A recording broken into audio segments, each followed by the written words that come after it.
identify who is who. So let's give them a little time to settle. So this is Fleeta and her horse. And they're just going to place them point to point and just kind of settle in and allow the horses to get used to their environment. And then we'll start to play with them and see what we've got. So of course they're all going to be looking around a little bit like, oh boy, what is this? Look at this gorgeous little thing here. Isn't that lovely? I said, nobody's going to watch any other horse. We're all going to be watching the little pony. And that's a mother and daughter team right there. So what they're doing is a game that we call Touch It, where you send your horse to different objects or obstacles and you get them just to touch it with their nose or with their feet. And this is a really good exercise to do, and you'll find it's in our level 1 program right off the bat. But it's a really great exercise because it gives the human something to focus on, and it brings up your natural leadership. So while this is going on, keep yourself alive, Edie. I'm just going to point out a couple of things. So let's take the grown horse now that was whinnying. That's quite right brain behavior. The horse is looking for safety. It's looking for its friend and its partner. So some horses, no matter what horsenality they are, they will do that in certain situations if they feel insecure. So it's our job then to learn how to get them to be more relaxed no matter what the situation is. So again, keep watching Edie's horse over there, and you'll see that it moves with kind of really fast kind of actions like that. It's really tense. That really tells you about right brain behavior. It's emotional and it's insecure. So on the other hand, this horse doesn't look too bothered. Right? It's got a nice connection with Jolie here. And even though the horses are friends, this horse is a little bit more relaxed about everything, which is great.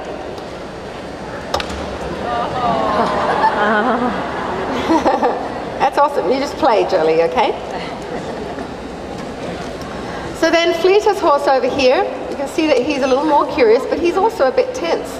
Now he is innately a left brain introvert, a horse that is often labeled as lazy.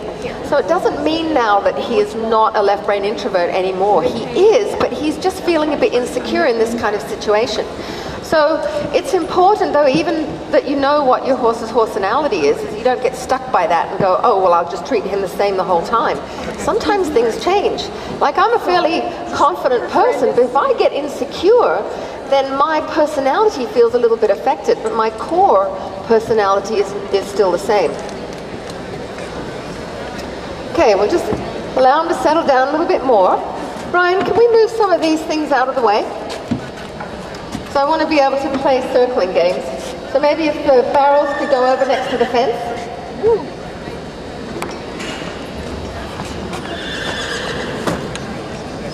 Did we get speakers? And then what we're going to do is play the circling game, because in the circling game is where you usually start to see the differences in the horsenalities. So, are you guys ready? Think we're good to go? All right, well, what I'd like you to do is just kind of spread out in the arena. It's very cool your friend got to be a part of this. Give yourself plenty of room, okay? And now, I want you to play the circling game at the trot.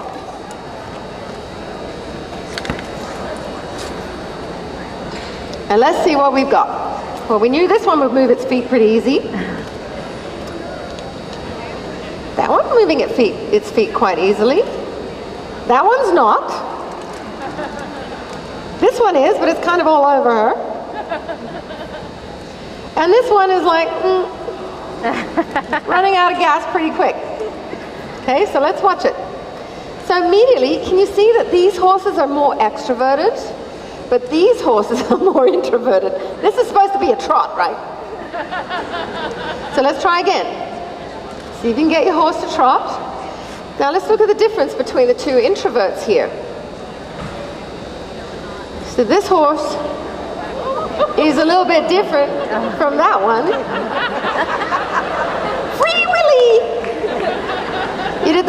Jolie, letting go. Better than a rope burn. Okay, you get your pony back.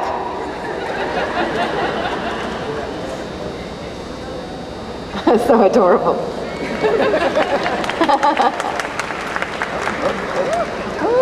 Now, can you see how this horse has got his feet all over the ropes? That is very typical of left-brain horses, and it's especially typical of left-brain extroverts. And some of them, you'll see them, if they jump in the air, it's almost like it's deliberate that they'll put their leg over the rope. Who's experienced that? You've got a left-brain horse, it's like, how does my rope keep getting under its legs? So this is actually a left-brain extrovert.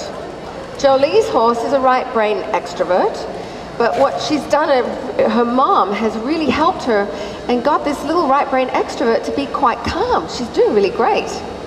This horse is usually more of a left-brain type, but in this situation and with whenever he feels separated from this horse, gets very right-brain.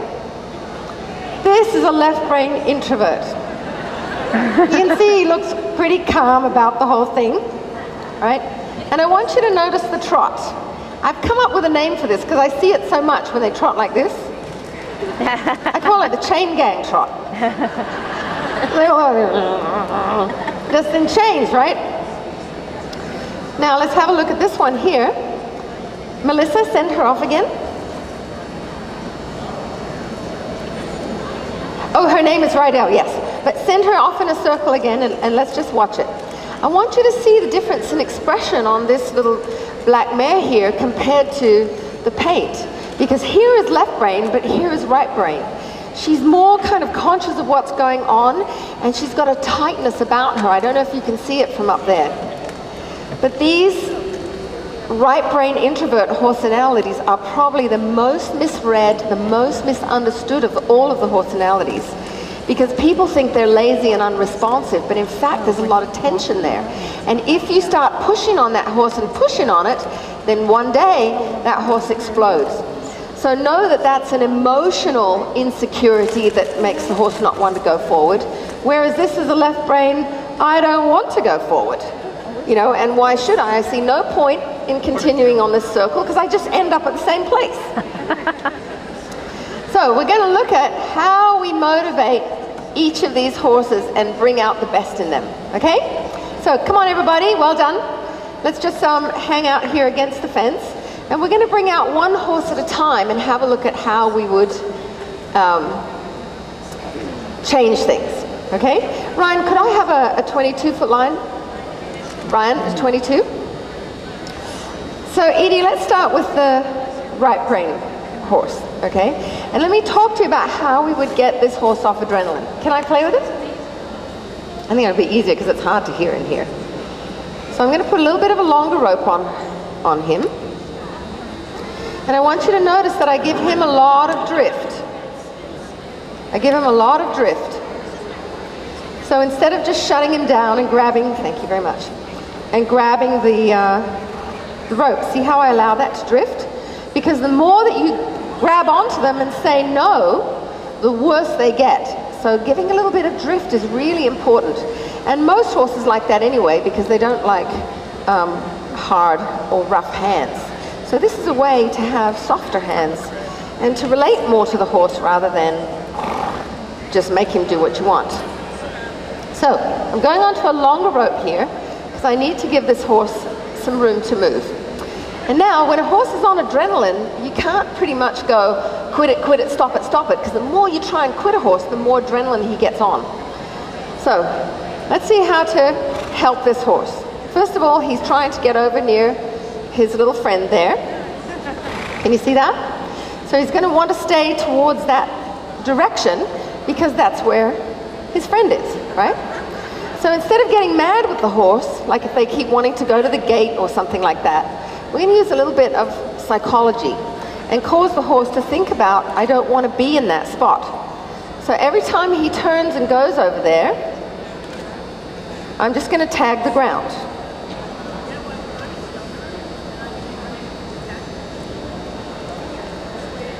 And wait until it's his decision. Tag the ground to not go there. So he might get a little upset at first, but there's a change already. He went, oh, maybe I shouldn't just hang over in that direction. So now, he's getting faster because his adrenaline's up.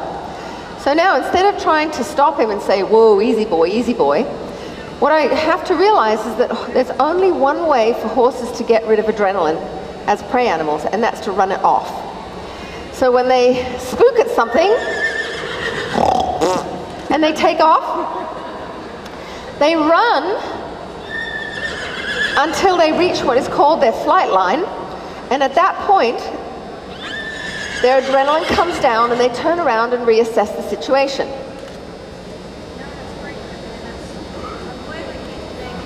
And some horses have longer flight lines than others, so they can go a lot further. For example, draft horses don't have long flight lines. They just go for a little bit and they go, okay, that's enough. Whereas a thoroughbred is bred to run about 2 to 5 miles before it starts thinking.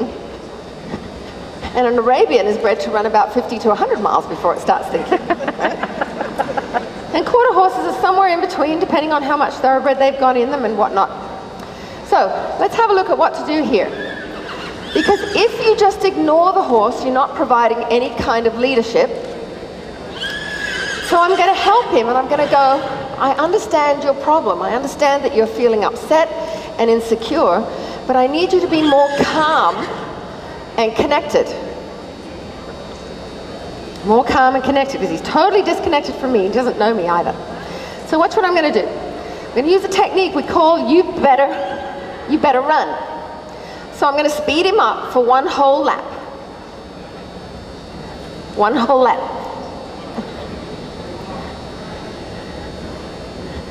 We didn't quite make the lap. One whole lap. I'm going to keep going. You better run, you better run, you better run. You better run. And when he says, I don't need to run, then I leave him alone. So we're going to watch how a horse gets off adrenaline. They blow out, they shake their neck, and now he comes over and goes, thanks, I needed that. Right? So that gets him a little bit calmer and more connected to me. Now most horses will run around for a few laps, and what we do is we say, speed him up for one lap and then wait for 3 and see if the horse makes any changes. And usually it only takes 2 or 3 of those before the horse then wants to come in and connect with you. So people have said to me, well, and I've never seen it fail, by the way. People have said to me, well, what happens if the horse just keeps running and running and running? I said they won't. They're only running because they're on adrenaline. You better run, you better run. I'm having to hold on pretty good with 2 hands. He's like, you know, I don't want to run. So he's coming back pretty quickly. And again, shaking the neck, lowering the head, licking the lips, blowing out, even yawning, rolling. That can all be signs that a horse is coming off of adrenaline. So he's still not 100% connected to me, but his adrenaline is going down. So instead of trying to suppress your horse and prevent him from doing things, help him understand his nature and what he needs to do. Now, if you're in a warm-up arena at a competition, it would be very hard to do this. You need to have this where at home you've done a lot of practice to get a horse where he's no longer acting like a prey animal. And then he's going to stay calmer and more connected and a little bit more with you. So I think that's enough for him right now, but just for you to get the idea that you better run is going to be a better strategy than trying to say, whoa, quit it, stop it, stop it, stop it. Because horses just get more frantic and more frustrated when they feel that they're trapped. Huh, you doing better? So we try to not pull horses around with ropes. We use the rope like a safety line, a safety net, and that way we can play with them at liberty and work with their energy and their attention rather than hanging on to them, doing everything mechanically. All right, let's have a look at another extrovert.